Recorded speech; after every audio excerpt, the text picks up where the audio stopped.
Saya Adriana Resi dari kelas XPKROA absen 2. Saya akan menjelaskan sistem rem. Kalau yang ini adalah tipe Uniservo. Tipe Uniservo merupakan tipe rem tromol yang dipermudah konstruksinya, karena secara kerja ini hampir sama dengan sepatu rem tipe leading dan trailing. Namun sistem ini hanya dilengkapi satu buah bel silinder yang memiliki satu piston. Satu piston tersebut bisa menggerakkan dua buah sepatu rem. Ini karena adjuster yang ada di bagian bawah itu floating atau tidak dibaut ke backing. Dengan kata lain, adjuster ini bisa bergerak ke kanan atau ke kiri. Prinsip kerjanya, ketika ada tekanan hidrolis, maka piston akan mendorong salah satu sepatu rem.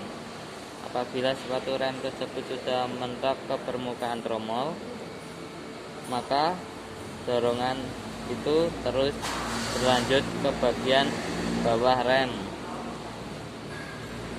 Dan karena posisi adjuster melayang,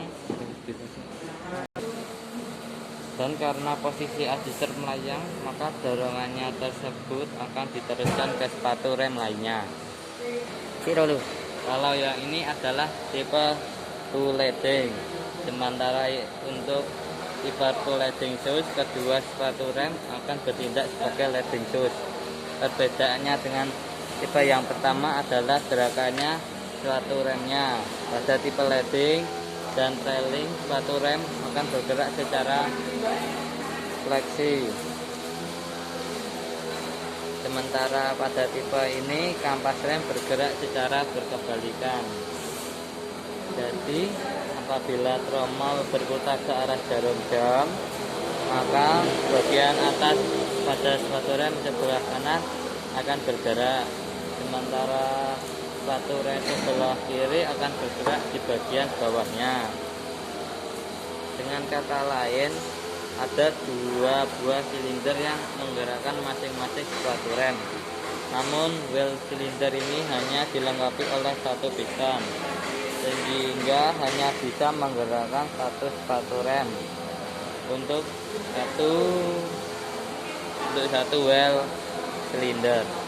Yang ketiga adalah tipe leading. Tipe pertama adalah tipe leading dan trailing.